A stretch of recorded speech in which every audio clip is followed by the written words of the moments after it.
मंगल पांडे जी ने पहले तो ये स्वीकार किया है कि जो 25 लाख रुपया दिलीप जायसवाल जी ने चेक के माध्यम से आरटीजीएस से उनको भेजा है, उसको उन्होंने स्वीकार किया है। फ्लैट का दाम है 86 लाख रुपया, टोटल पेमेंट हुआ है 86 लाख की, बाकी का 61 लाख रुपया कहां से आया था वो बताइए, नहीं तो वो भी प्रशांत किशोर अब जारी करेंगे। जनसुराज के सूत्रधार प्रशांत किशोर अपनी बिहार बदलाव यात्रा के क्रम में आज नालंदा के हरनौत में बिहार बदलाव जनसभा करने पहुंचे।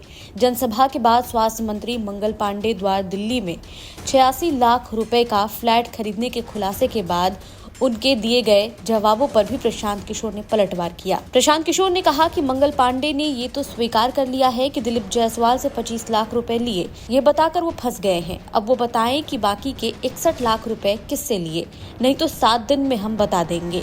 आगे उन्होंने कहा, मंगल पांडे को कर्ज लेना था तो खुद क्यों नहीं लिए, पिताजी के अकाउंट में लेकर पत्नी को क्यों भेजे। मंगल पांडे जी ने पहले तो ये स्वीकार किया है कि जो 25 लाख रुपया दिलीप जायसवाल जी ने चेक के माध्यम से आरटीजीएस से उनको भेजा है, उसको उन्होंने स्वीकार किया है।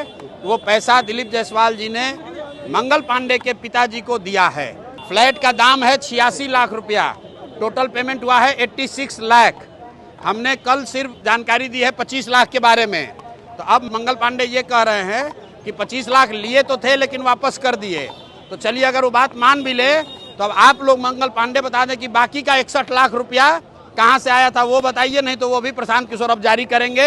उनको लग रहा है कि हमको पता नहीं है। मंगल पांडे फंस गए ये कह के उन्होंने स्वीकार कर लिया कि हमने दिलीप जायसवाल से 25 लाख रुपया लिया था।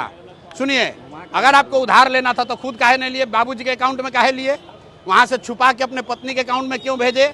और अगर आपकी सब बात मान भी लें कि आपने कर्ज लिया था, आपने वापस कर दिया, तो बाकी का 61 लाख कहां से लाए थे वो बताइए। और नहीं बताइएगा तो 7 दिन के अंदर हम बता देंगे कि 61 लाख रुपया कहां से आया है।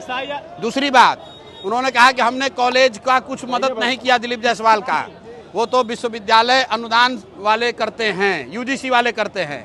आप लोग को बता देते हैं, इसको भी कैमरे पर नोट कर लीजिए, पूछ लीजिएगा। जब तक यहाँ का स्वास्थ्य विभाग एनओसी नहीं दे तब तक कोई भी कॉलेज को विश्वविद्यालय डीम्ड यूनिवर्सिटी का नहीं मिल सकता है। तो सीधा क्विड प्रो को है। तो 2 सवाल मंगल पांडे के लिए कि 61 लाख रुपया जो आपने अभी तक नहीं जानकारी दी है, बताइए कि 61 लाख रुपया कहां से आया, किसने दिया, नहीं तो प्रशांत किशोर ये जानकारी पब्लिक को देंगे कि 61 लाख रुपया आपके पास कहां से आया था। और दूसरी बात, मंगल पांडे ये बताएं कि उनके विभाग ने एनओसी दिया है कि नहीं दिया है डीम्ड यूनिवर्सिटी देने के लिए। एक अंतिम बात मंगल पांडे के लिए, उन्होंने कहा कि एम्बुलेंस का कॉन्ट्रैक्ट दिए हैं, अभी पैसा नहीं दिए हैं। मैं आपको बता रहा हूं, 450 एम्बुलेंस का करीब 100 करोड़ रुपया 2022 के बाद 100 करोड़ रुपया बिहार की जनता का एम्बुलेंस वाले को दिया गया है। अगर इसको डिनाई करना चाहते हैं तो डिनाई करके बता दें, वो भी हम उनको बता देंगे कि 100 करोड़ रुपया ऑलरेडी दिया जा चुका है।